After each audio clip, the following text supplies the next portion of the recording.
members of the West Haven City Planning Commission. And we're grateful to be able to serve our fellow citizens on this committee. Father, please bless as we meet this evening that we will be mindful of the needs of our citizens and that we will discuss those things that are needful and that we will make good decisions for the benefit of our city and our citizens. And we say these things in the name of Jesus Christ. Amen. Amen. Thank you. Before we go on to our action items, I just want to recognize we have Commissioner Lamar joining us online, and we have Garth Day here representing our city planner. Amy is not with us tonight. So we'll move forward with agenda item number 3, action on the minutes. Do we have any changes or suggestions? Okay, there are a couple of changes, and Robin's probably already made some of these, but on item number 3A,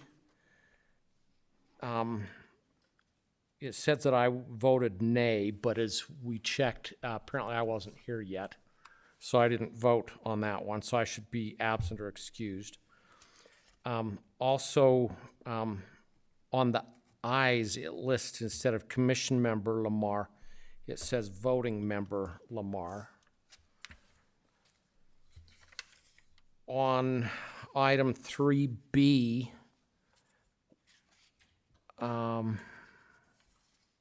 okay, there's no change on that one, sorry. On item 5, it lists me, Commission Member Galt, as voting aye, but I actually voted nay on that one. And those are all of the changes that I noticed. Okay, any other changes? All right, with that, I'll entertain a motion for the minutes. I move that we approve the minutes of the Planning Commission meeting on October 9, 2024 with the changes as noted. Second. Okay, we have a motion and a second. All in favor? Aye. Aye. Aye. Aye. All right, any opposed? Okay, it's unanimous, so minutes are approved. And then we'll move on to agenda item number 4, actions taken by the City Council. Garth, do you have anything for us on that? Okay.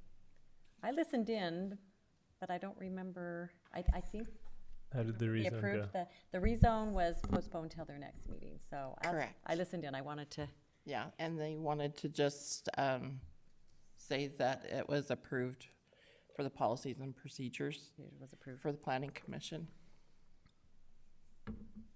Okay, thank you. All right, agenda item number 5, discussion and action on a conditional use permit for a second home occupation business located at 4111 South, 4550 West, parcel 084110006. Applicants Tanya and Jason Hodges. Are they here online to represent this application? No. Don't know if anybody's had any communication with them, if they were planning to come, or? I don't know if they were planning on coming. This is a relatively Is it pretty straightforward? pretty straightforward. They currently have a home occupation, and when you add a second home occupation, it becomes a conditional use. Their primary home occupation is for it's called TAC-OP, and they do online arms sales or firearm retailer. Their second home occupation is an HVAC business, but it's not to store anything or receive clients. It's only merely to do the business function of it. So in your ordinance, it requires that to be a conditional use. And as we've reviewed all of the ordinance, there's really not an issue that we can find that this would be a problem.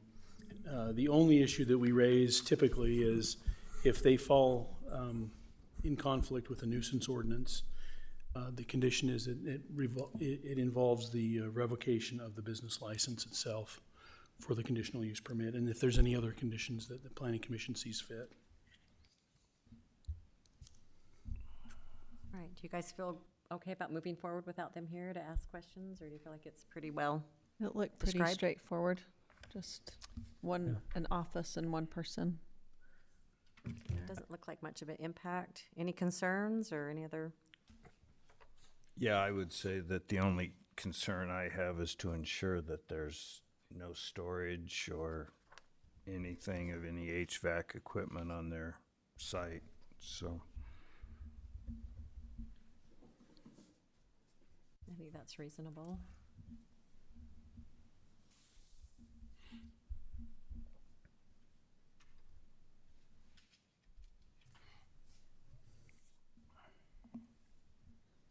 All right, with that, any further discussion?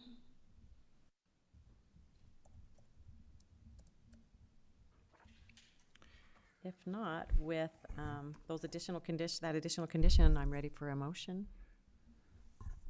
Okay, I would move that we approve the conditional use permit for a second conditional use permit for a second home occupation located at 4111 South 4550 West, parcel number 084110006, applicant Tanya and Jason Hodges, Mountain Vent LLC and Tac Ops Shop, with the following conditions. Any violations of the West Haven City nuisance ordinance will result in revocation of the business license and conditional use permit. I would also add that no storage of any HVAC equipment be done on that property at any time. I'll second. All right, we have a motion and a second. All in favor? Aye. Aye. Any opposed? All right, motion carries. All right, we'll move on to agenda item number 6, discussion regarding Planning Commission policies and procedures. I believe that we wanted to kind of accept the main changes, but we wanted to have further discussion. There were some other changes. Garth, do you have anything to add to that, or do you want to, we'll just move forward with the discussion and? However you'd like. I mean, I've looked at these. Come on up. I have some ideas, but it's really kind of up to you if you'd like any input. I'm more than happy to share with you kind of my assessment. In the last meeting, I got the impression that the Planning Commission wanted to sort of consolidate or tone down and simplify. And in my experience, as I've read your current policies and procedures, I kind of broke them up into a couple of different areas. You have the actual policies and procedures, and some of that just really needs to stay true to your city code and the state code. You are a land use authority, and some of what you do is regulated by that. Some of these things can't be moved. However, there's a lot of information in here that falls under what I would call maybe operational norms or decorum. Some of the stuff about being respectful to one another, I'm not sure that you need that in a policy and procedure document, but maybe in more of an internal document with how you treat one another. It could be more of a training opportunity. There's also the Robert's Rules of Order, which I don't know that you need to really spell out how those work, except to say that the commission will follow Robert's Rules of Order. Yeah. And then maybe have some training on how that works. The other part is maybe some administrative things, how the agenda is set up. As you get your new community development director and your new planning staff on board, your administrative function should really help you guide that part of it.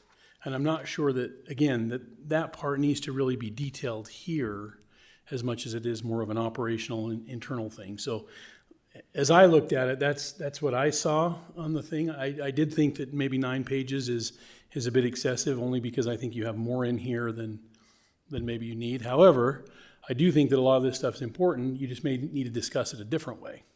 So that's my input on it. Thank you. Chairman, I comment on that also. Yes, go ahead. I think the summary that we've just heard is exactly along the lines of what I would like to see. If we were to, for example, if we were to have a sentence that says we follow Robert's Rules of Order, and we had a sentence that said we would have appropriate decorum, you could cut out you could eliminate half this policy right there.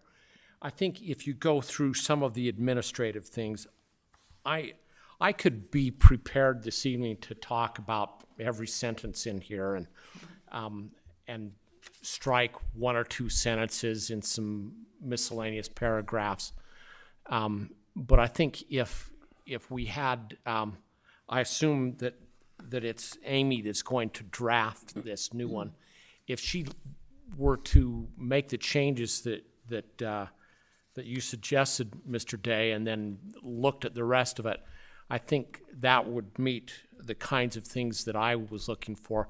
I do have two other general comments about it. As you go through the policy, it goes back and forth between calling the members of the Planning Commission commission members or commissioners. I don't have a preference of which it is, but I think we should select one and stick with it. And then there was another paragraph that was particularly wrong to me, and that was paragraph 4.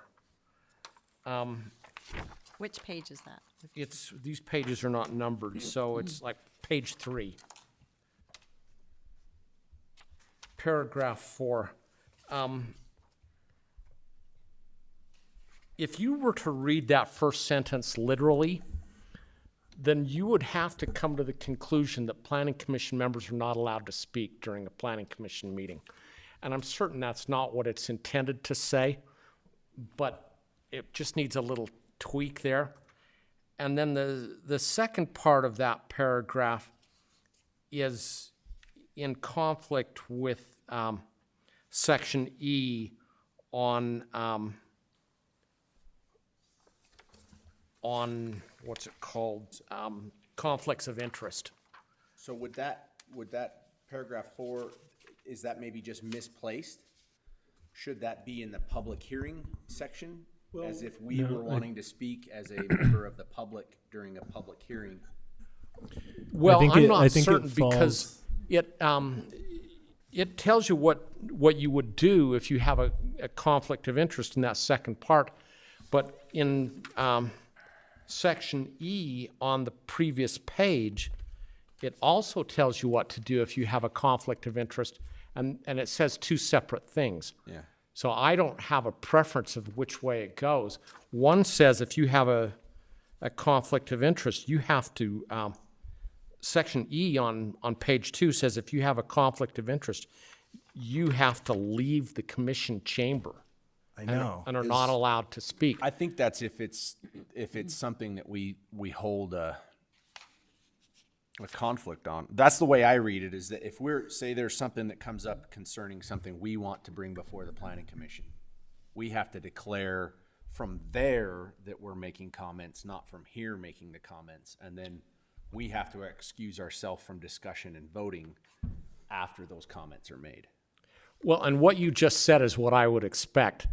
But as I read those two paragraphs, I It's don't, conflicting to you. So is what- E, I think it's conflicting E to me. is talking about up here, and then the first paragraph you started talking about is from down there. So it's from two different point of views, and maybe we need to clarify that. So when the first one is like, up here, you just have to excuse yourself and walk out of this chamber, and really from this, and then if you want to be part of the public hearing, then I don't know which paragraph it is in there. Recuses yourself from the voting portion. Yeah, you're 'Cause now just commenting. you're able to talk as part of the public hearing. But I mean, what you just Yeah, said I is, think- oh, excuse me. Okay. Why do you have to leave the chamber completely? It's, I think it's think just leave the this- stand, so I don't think it's chamber. But I think there are two different things. Yeah, but why? I think there, It's the That's way the I read it, it's clarification like we the should get audience. yeah, I think there Yeah. are two different things. I think it's one, if you have a conflict of interest and you can't participate in the voting or can't participate in the discussion, then you say I'm leaving down. But the second one is if you want to say something regarding to the issue at hand. The first one is I'm conflict of interest. I'm not going to do anything. I'm going to sit in the audience. Right. The second one is conflict of interest, but I have a comment. that I want to make. Well, and I agree 100% with what everyone and is saying. section 4 is a subsection of E. They're not two separate sections either. Well, I And it know, might and that's seem why the redundant, conflict but- is particularly egregious to me. Because one says you can go into the audience and make a comment, and the other says you have to leave the chamber. And to I me, see. this room is the chamber. So it's probably a minor clarification, because we're all interpreting it the same way. Yeah.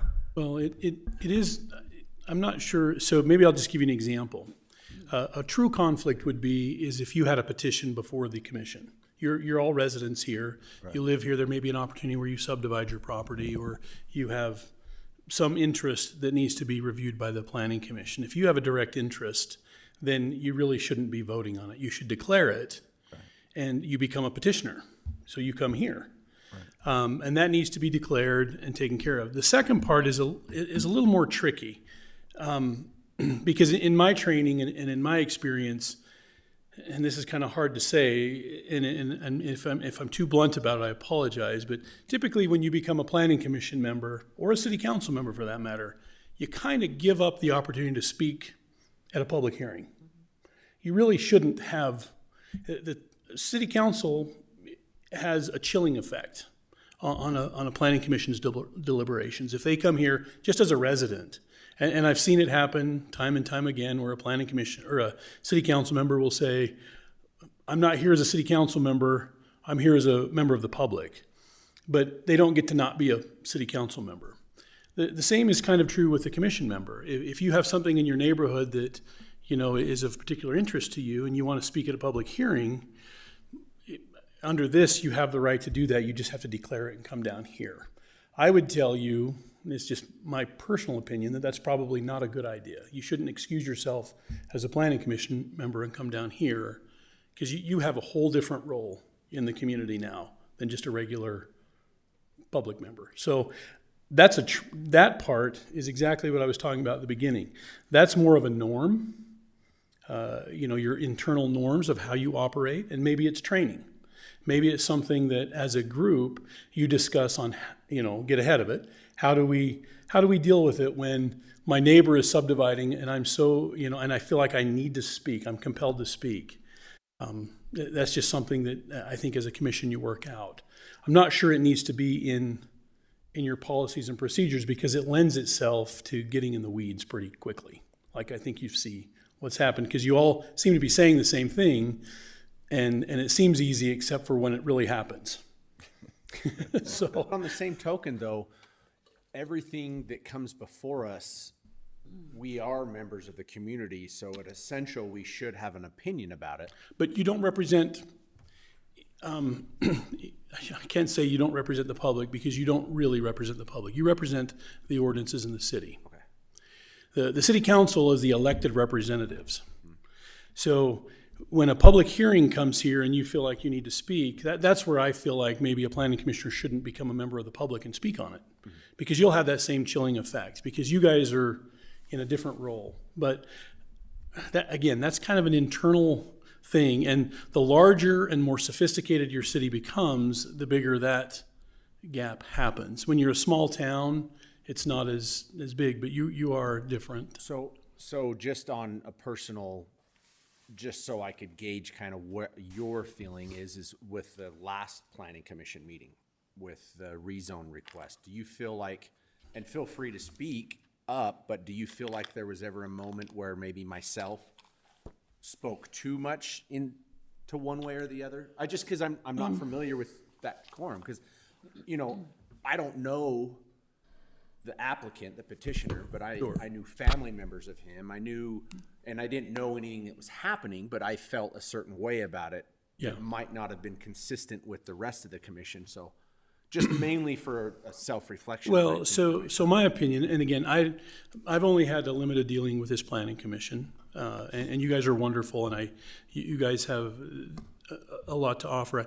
I don't think I really don't think your particular actions were out of line.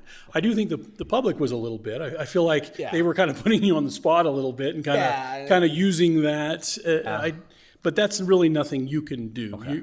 you are neighbors with these people, you go to church with them, you go to school, your kids interact, so. And we did allow a little more conversation than, like, I should have not allowed, but I felt like it was such a good exchange of information, and I thought it was a good time to educate, but in reality, looking back, I should have not allowed any kind of Well, you know, conversation, but and we that's. kind of allowed a little bit, just because that was our main item, and Well, and that's probably the hard part when you're a small community and you know everybody and these petitions come in and you have to make hard choices. So that's where I think maybe training and maybe developing some internal norms on how you function. I served as the Box Elder County planning staff for a long time, and our county commission, or our planning commission, kind of had it was informal, it was never written down, but when we had a petition from a particular area, because our planning commissioners came from different areas, and they were assigned based on geographic areas. And if the planning commissioner from out in Bothwell, for instance, had a petition and he was getting pressure, you know, from his neighbors and ward members and so forth, the rest of the planning commission, they had this wonderful way, and they served together for a really long time. They would kind of let him off the hook.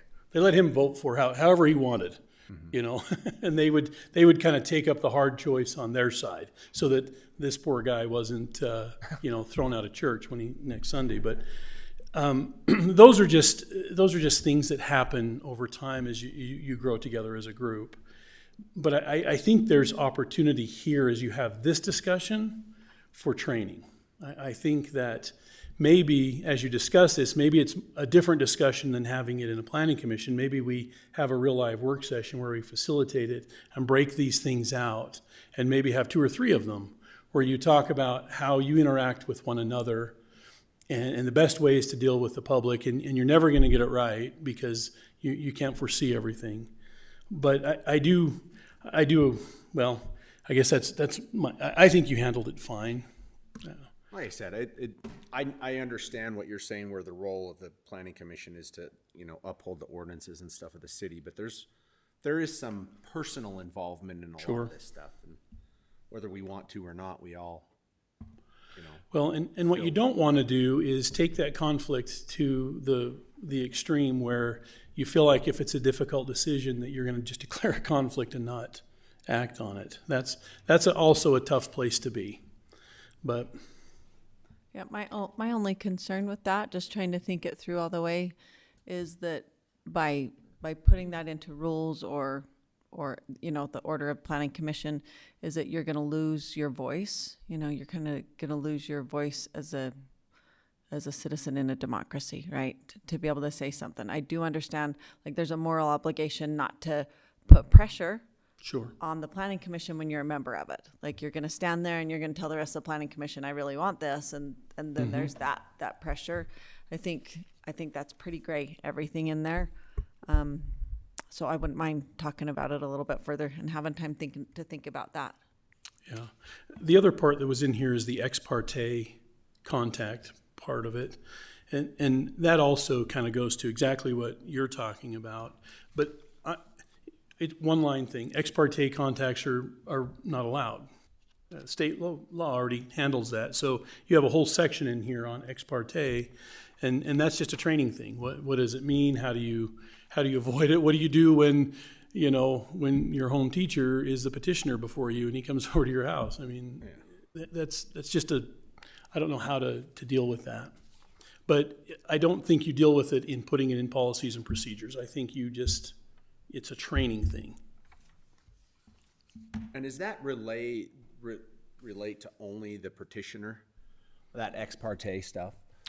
Well, I mean, there's some gray areas in it. So typically what I understand the ex parte contact and these to be is if you have a matter before the planning commission and it's a petition, you really shouldn't be talking about it outside of the chambers, the details of it.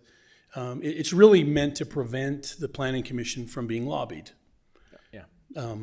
Because the city council is a different matter because they're legislative in nature. But with you, talking about a development, and here's what I would do, or here's here's what I think these guys would do, that kind of stuff is what you're really trying to avoid. Okay. But talking about what happened in the meeting, Oh, yeah. that type of, yeah, okay. Yep. Yeah, but it doesn't preclude you from being a community member and having relationships, but Yeah. if you do have a But particularly if a nasty petitioner rezone, reaches out to us and says, hey, I'd like to talk about this, it needs to be, we need to talk in official Yeah. capacities.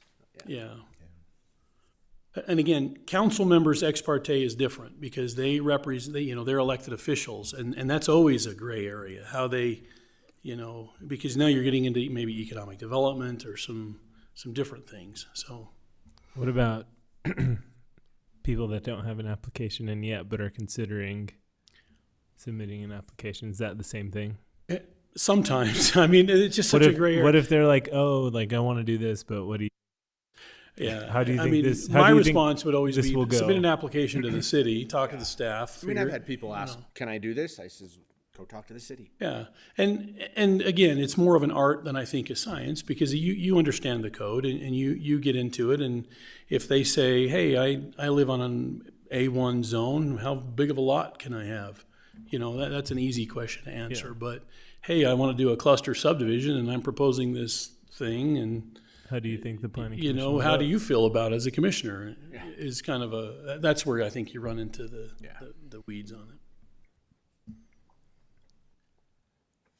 Yeah, I'd like to see a lot of that extra trimmed out of it and brought down. But I do see, you made a comment that city council has, small amount, we have large amount. But I think maybe that a lot of that is lended to because city council is legislative, they have a little bit longer leash than the planning commission when it comes to some of this stuff. Not that they can break rules or laws or stuff, but we do have a responsibility to the city, not to the voters. And maybe trimming that's this the down balance. to 1 page is probably not possible, but thinning it down from 9 pages is Right. probably. I mean, to some extent, because we are a growing city, to some extent, I would, I don't mind having it in there because a lot of if citizens are looking this up or trying to get informed, they won't know like, oh, well, state code XYZ says that you can't do, or they wouldn't even know where to find it. So,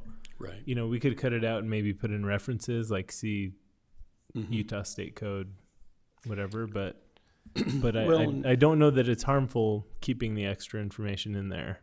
Yeah. It just makes it lengthy. Well, it's not harmful, but it can lend itself to confusion Yeah. and different interpretations. Yeah. And to the other point that Commissioner Galt made, where you have commissioners, planning commissioners, voting members, I mean, you kind of addressed that even in your minute discussion tonight. I think what you see this document is probably a mix of several different documents that have been melded Yeah. together and maybe not comprehend, they didn't just take out some of those references. So as a planning commissioner or a voting member, I mean, however you want to, I do think there's a lot of value in keeping that consistency through the whole thing. The reason I was really on this is, for me, a lot of this must have been written during a time where planning commissioners obviously didn't get along very well, because there's parts of this that say you've got to talk to the chair and ask permission to interrupt. And I mean, I would like to think we're all adults. Sure. I've been attending planning commission meetings even when I wasn't on the commission, and council meetings, and I've never seen anybody act poorly. Now, I do hear that wasn't always the case, but, and referencing the Robert's Rules of Order is a really good way to do that, but writing the entire Robert's Rules Right. of Order in here is probably not the right way to do it. And then having training on Robert's rules and Right. how a motion happens in a second, and discussion and amendments and all of that is probably a really valuable discussion to have. Yeah, I think so too. Kind of on a side note, I liked it when we had our agendas, and I noticed it wasn't on there with the last agenda with the, how it had the conduct, the expectations of the audience and participating in a public hearing. I think that's been really helpful.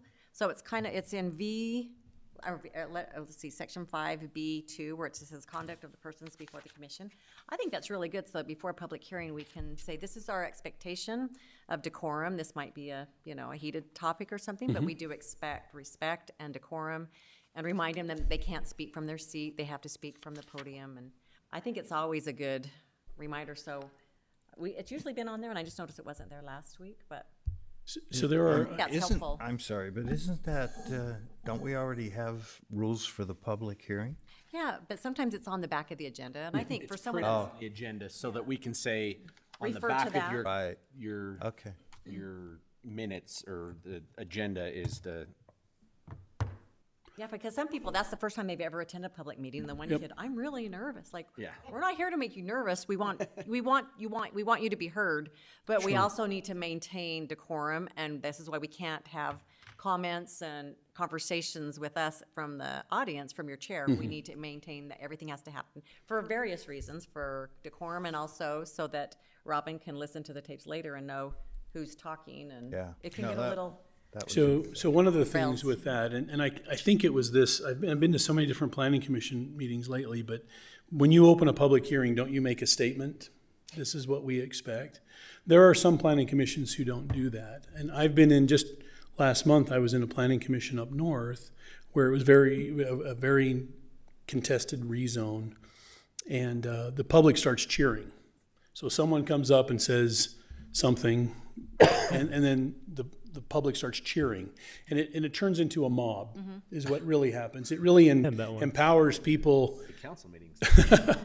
What it does is it makes the next person come up and try to, garner some applause, and pretty soon it just kind of gets a little bit out of hand. So I would tell you that doing a statement before a public hearing is always a good thing. Just remind them, and then as soon as something gets out of hand, if you gavel them down immediately, I don't then have that a usually gavel. centers it, and Robin, you need a gavel. We'll get you one as a parting gift. That little Neo timer thing is kind of annoying. You can just do that. Yeah, beep that it. we've figured out yet how to to figure use it out how yet, to though. use. Just beep it. but, But the decorum part of it is a really, really important part, because these discussions, they're very personal. People come, like you saw in the Stokes last week, very personal to them, and they get very emotional about it. And sometimes that emotion can get out of hand. And so being able to keep it sterile and professional and just the facts oriented is a way to avoid conflict. no, I agree. And we haven't had contentious meetings where we've had to have the sheriff here, but they're back There have been. 2018, 19, we've had some very, I don't know who was here for those, but it was, I wasn't a yeah. part of the planning commission, but I was So, participating. you just never know what is gonna really strike an interest or some emotions for some, and it gets, yeah, we've had some interesting times, so. I just, I asked the same question, I think, the last meeting, but other than right here in front of us, where are these kept? Because they're not in an ordinance, and to my knowledge, they're not a resolution, so how does anybody, including us, know what the policies and procedures are? They're buried deep in the chambers of the west site. Well, I did try to look up, Robin and I tried to look up resolutions on the city website, and what did we find, Robin? It was pretty much ask the city. It sent you in a circle and there's no resolutions listed. So I know the website's in the process of getting fixed, but Well, and hearing perhaps that for a minute. one of the best mechanisms. Hearing the, yeah. okay. One of the best mechanisms that I've seen is what I call a welcome aboard package. And you put the policies and procedures and the expectations and the norms and examples. And whenever a new council member or a commission member, in this case, comes on board, you give that to them. And maybe we just start at that point with everybody and we create a little notebook that you carry. I don't know, there's really no reason it shouldn't be on the city website, except that, you start getting a lot of information, you get down back to the same issue. But if someone is having a hard time sleeping and they want to read the policies and procedures of the planning commission, it might help. So I like that idea of onboarding, because when we get in, it's a little overwhelming and intimidating a little bit, and to kind of feel like you have get your footing before that first meeting, I think that would be a really good thing. I've been wanting that. I mean, it took me a couple years in, and I was wishing some of our training sessions would just be kind of, I said, maybe it's just me, Sherry, but I would like to know what's the preliminary site? When do we need preliminary? When do we need final? When can we combine them? When I'm still trying to figure some of those things out. And it would be nice to kind of have it, dumb it down for us, kind of like with all of the, what the staff can approve and and it's gotten a lot better. We used to have to approve everything, and so it's gotten a lot less complicated. The state has changed a lot of that and made more administrative functions that move to the staff, but that's a really good point. I mean, training, I would always advocate for training, as much training as you guys are volunteers, and it's time away from your family when you're here, so it's really up to you, but setting aside maybe one meeting or a portion of a meeting once a month or every other month, and just pick the topics and go through it, you actually get credits with the local government's trust for doing that as well. I think that would be good, because when I first started in 2018, our agendas were all in the 20s, all over 20 agenda items. Cool. Yeah. Were you here for any of that? Yeah, Yeah. it was intense. There was a lot of growth, and it was overwhelming. And so to be a new commissioner, it was like standing under a waterfall. You just couldn't absorb it all. So it was very overwhelming. So right now, it's just a different time, and it might all of a sudden, with interest rates or land sale, we could all of a sudden get overwhelmed again. So, just saying. Just one comment. I will say that I'm very pleased to see that the newest commissioners got a lot of information that we never had, or I never had when I came on board. So I think it's a great improvement, so. And you guys do your homework. I appreciate that when you guys research, do your homework. So. Since we've been speaking of training, one of the things that I've always felt that we should have, even going back many, many years, is really a list of training that we should be expected to have as planning commission members. We talked about training, and perhaps that should be a part of training. Perhaps this should be a part of training, but we really don't have a comprehensive document or even a list of the types of training other than the state mandated training that we should be taking. And I think that's something that we should look at. And maybe it doesn't belong in this document, but I just bring that up because we talked about it so much this evening, and it's one of the deficiencies that I've seen throughout the years. Yeah, don't they have every January for all the new commissions? They've been at like the Far West building, I know. Yeah, the local government's trust has kind of a circuit training, and they'll come to, I think it is at Far West, they'll come up here and offer a couple of hours of training. And you should get emails from them where you can actually go down to North Salt Lake and do it, but they've probably moved it to online now, so.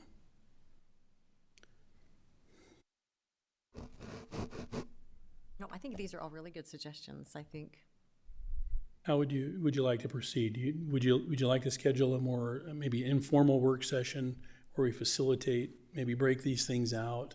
I can have Amy look through here and maybe organize them a little bit differently. Keep the policies and procedures that are mandated by the state code and by the city code in kind of one spot, and then we can kind of break it out from there, and do either norms or whatever you want to call them. And then maybe some training out of that and administrative functions. And even if there was a hyperlink, refer to Robert's Rule of, or refer to, and then it could take you to that next. So it wouldn't make the document so cumbersome, but it'll take you to a quick reference to where you can Right, you find could that. put Robert's Rules, we follow Robert's Rules of Order, and then Yeah. a link to an actual document.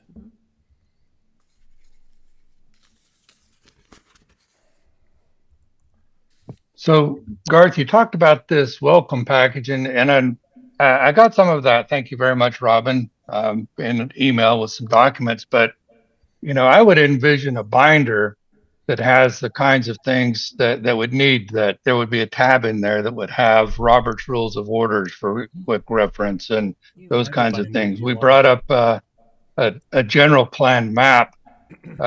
Russell brought that up a month or so ago. A general plan map that's in a size that us guys that wear bifocals can actually read the fine print, and those kinds of things. So I would like to see us work towards a binder that would not, and I know this is far afield from policies and procedures, but I think long term, I'd like us to work towards a binder that each planning commission member could have, and also the new planning commissioners, and have that handed to them when they arrive. So long term, ponder on that one. And the book. Yeah, do you all get, They should all get the book. yeah, from the You have The the ones book? that you ordered, like. Ones that you gave out It's- last week? Land use, it's the ground rules. Oh, think we all you have got them. the state of, the ombudsman land use rules? Yeah. So what George is talking about is a binder, and I've seen that, where you basically have a planning commission notebook. and we got that, all and have it's, one. what, a 5-inch But I think that one was a little bit different because it had all the ordinance. Yeah. I think it's this one would be thinner and just have The like rules. a quick rules, reference. Yeah, references. in today's things world, like I don't that. know that you need to have a paper copy of the zoning ordinance when you have a laptop, but you might need to have a paper copy of other things, maybe. But it would be nice to just have a document with a quick reference to everything instead of having to search through minutes or search through Well, emails. and maybe we make a virtual notebook. Yeah. Maybe it's just online and you just parts of it. I must be getting old. And if you need it on the plotter, you can just ask them to print it from the plotter. Off a copy. From the Yeah. plotter. They'll have a print button. You can just print that. It's okay, I'm going through ink on my Epson, so. I can't review, I'm in the middle of reviewing the Walmart thing, and I have to print it off and go over it. I just can't do it on the computer. There's something screen. I about don't know what- redlining something when you Yep, can read I it. don't know what it is, but So I agree.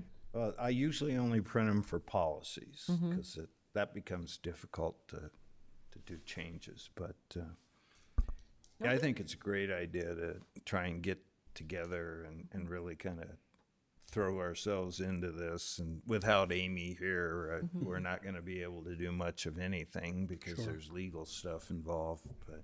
And I even think like our first meeting of 2025, we should have a work session just because, let's see, will we have a new commissioner? We won't have. Just to will we? replace you. well, they'll just have to No, vote that on. will be on next the- year. Yeah, probably mid. No, your term is up. So if she is reinstated, or if you choose to be reinstated, With a smile on your face. But so the we fir- may or may not have, but I think that would be a nice welcome if, usually the calendar year is when we would get a new Sure.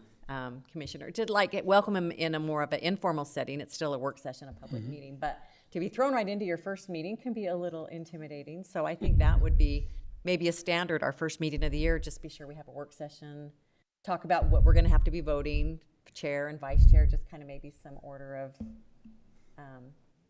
policies for the next, or procedural things for that first meeting. So I would almost say, let's just make that a standard, that first meeting for sure, have a work session. And maybe we can bring some like New Year goodies or something, just to kind of soften the new year and get off to a good start. So I don't know, that would be my suggestion. Whether we have a new commissioner or not, we'll still have to do some voting and kind of discuss. So I think these are all really good things. I mean, I think we have a really good group and we work well together, and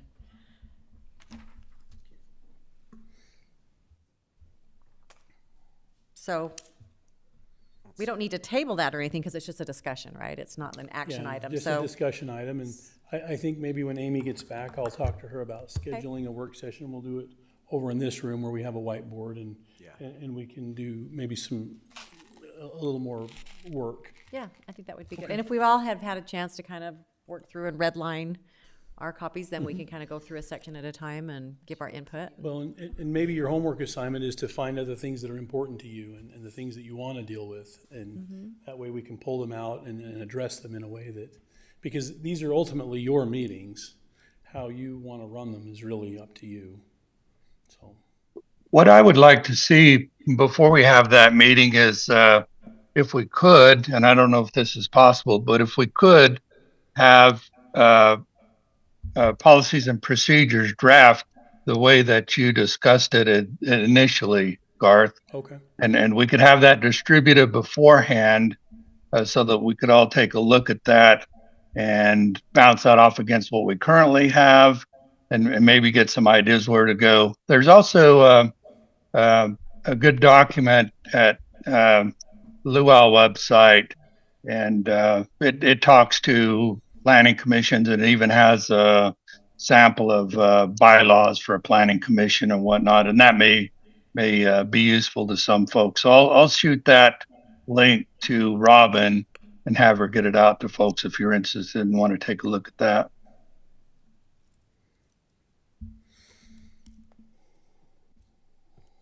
Yeah, that sounds good. Yeah, I like the idea of taking things in smaller chunks and kind of work through it. And go from there. Just me. That's good. I agree. Anything else? Any more discussion on the policies and procedures? I would like to see it pared down all the way to 4 pages, the way the city council has it. But I think for us, that's probably not quite as possible. 4 pages front and back. Yeah. Yeah. Well, we'll Just see change the what's, font size. well, that's, Sorry? Just change the font size. Oh, yeah. You guys are gonna print it off anyway. Just make it tiny little. Oh, no. We gotta get it bigger. great. And thanks, Garth. Thanks for your input. We appreciate Yeah, it. thank you. Okay, moving along to agenda item number 7. If I can get a motion. I'll make a motion to adjourn. I'll second. Okay, we have a motion to adjourn by Commissioner Stimpson and a second by Commissioner Reyna. I remembered this time to say their names. All in favor? Aye. Aye. Aye. Any opposed? All right, motion carries. Thank you. Sorry, Robin, I meant to say him by name.